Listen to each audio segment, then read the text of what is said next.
Зеленский 2 раза делал заявление, и 2 раза Буданов после этого выступал, как бы нивелируя заявление Зеленского и выступая как бы фактически против него.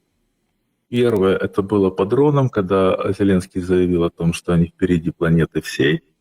И Буданов выступил и сказал, что ничего подобного, все запчасти, в общем-то, китайские. Вообще, все, что делает Украина, это сборка с китайских комплектующих. Это первое. Он фактически, это был, вот, ну как это, глава администрации выступает и говорит совсем не то, что говорит президент. Анатолий Шарий целые ролики выпускает о том, что Буданов нацелился сносить Зеленского. Буданов, если что-то заявляет, то каждое заявление согласовано с ЦРУ, с Пентагоном, с командой Трампа. У него стоит такая задача, он и выступает. Если второе заявление касалось православной церкви, я хочу напомнить о том, что Зеленский стоит намертво по этому пункту. Было 28 пунктов мирного соглашения. Один из 28 пунктов касался церкви. И Зеленский этот пункт в числе прочих выбросил и настаивает на том, чтобы было соглашение из 20 пунктов. Буданов выступил за церковь. Я вижу, что Буданов занимает проамериканские позиции. Это такой вот человек Трампа, человек команды Трампа в окружении Зеленского. Поэтому у них конфликт неминуем. Но он сказал правильную вещь о том, что все собирается из китайских запчастей. Вот есть одна страна, которая может достаточно быстро прекратить конфликт на Украине. Это не Соединенные Штаты, это Китай. Вот сейчас те, кто занимаются дронами, те, кто ездят, большие закупки, те, кто подписывает контракты, я общаюсь, они говорят: Олег, это цирк. Мы приезжаем, говорит, китайцы, говорит, следят, чтобы покупатели из России не пересекались с покупателями из Украины. По разным дням принимают.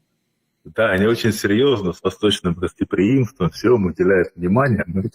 Но крайне сложно не перепутать, чтобы не получился скандал. Потому что поставляют одно и то же, одной и второй стороне. И если Китай наш стратегический партнер, если он прекратит поставки для запчастей для Украины, это катастрофа. Ну, министр иностранных дел Китая Ван И был на Украине сколько там? 2-3 недели назад, вот совсем недавно. Ну, да, ну, как бы тут надо уже определяться Китаю. Потому что дроны это основное оружие для армии. Если для того конфликта, который сейчас проходит, если существенно уменьшить, а если Китай действительно будет прослеживать и ведет эмбарго, не формальное, которое сейчас введено, а настоящее, и будет четко, потому что они-то все знают, они знают, куда идут поставки, они знают, что это с Украины покупатели. Не важно, что там идет формально поставки через европейские страны. Видите, ну там есть спецслужбы украинские, они, уж поверьте, если будет поставлена политическая задача, она будет быстро очень выполнена. Там не будет движения вправо-влево. Задачи не поставлены. Ездят наши представители в Китай, общаются. Вот парад у нас, возможно, будет скоро. Китайцы, возможно, присутствовать. Ну и как это все? Когда было объявлено о том, что Росгвардия передает все конфискованное оружие гладкостволки на фронт. Ну, я не вижу. Ну, мы же все общаемся. У нас через одни, через вторые, через третьи руки. У нас вся страна. Значит, у нас отключи Телеграм, мы все равно все будем знать, потому что там служат знакомые, там служит родственник родственника, там бывший сотрудник, родители, друзья, знакомые. Мы все общаемся, мы получаем информацию с фронта. Поэтому, когда нам говорят, что Купянск освобожден, то кто-то читает информацию в Телеграме, кто-то звонит товарищу и спрашивает на фронт прям.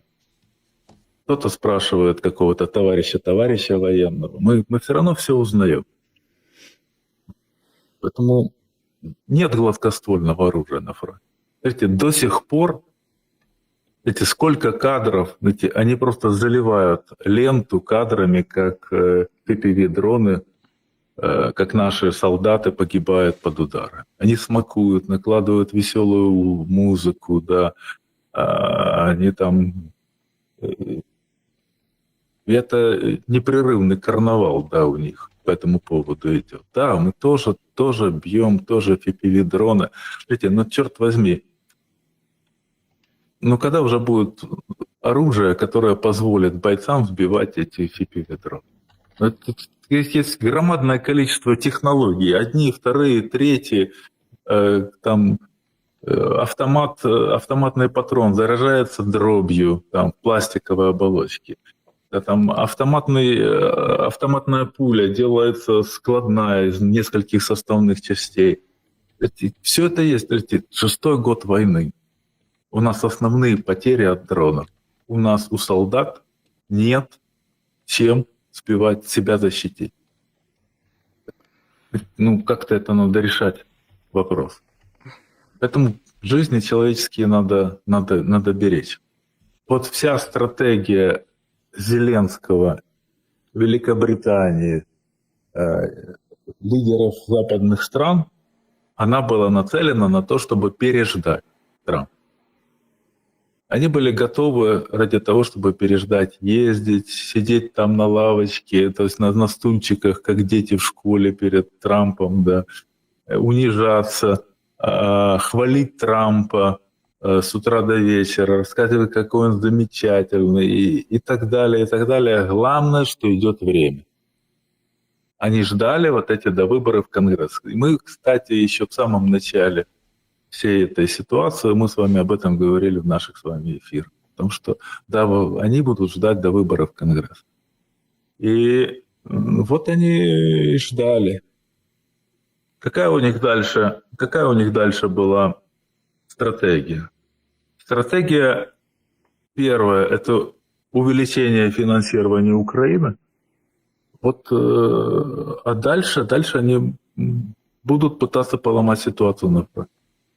Они не будут просто ждать, они будут пытаться еще к концу года прийти с другой ситуацией на фронте.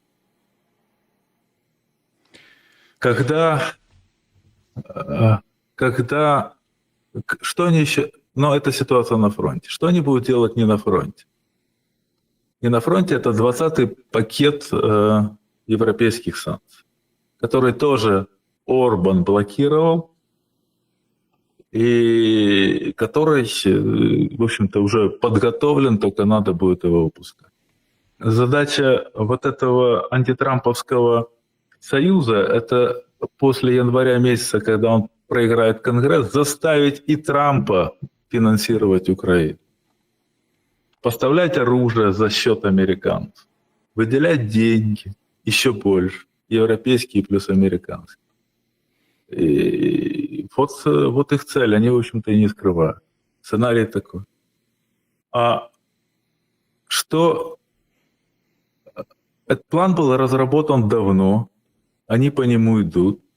Трамп фактически... план был разработан еще до того, как состоялась инаугурация Трампа. Европейские страны собрались, выработали политику, как им двигаться, и они по ней двигают. А чуть позже была разработана стратегия экономического удушения России. И мы видим, что танкеры российские то там задерживаются, захватываются. План был разработан не так давно по эмбарго. Где-то с начала этого года. Раньше просто их аналитики считали, у них был расчет о том, что, причем это я приводил у себя в телеграм-канале, ссылки там 4-5 человек разных аналитических агентств выдавали доклады о том, что при падении экспорта, российского экспорта нефтяного на 30% в стране происходят политические преобразования. Ну, то есть получается нестабильность в стране. И они верят в эти цифры. Там и немцы были, и Великобритания, и Соединенные Штаты тоже тоже, и они все крутятся вокруг цифры 30%. Я хочу напомнить о том, что у нас одни только нефтепровод «Дружба» раньше давал 15-20% нефтяного экспорта. У нас единовременно было падение нефтяного экспорта после удара по питерским портам, да, отгрузки экспортные, услуги. Вот.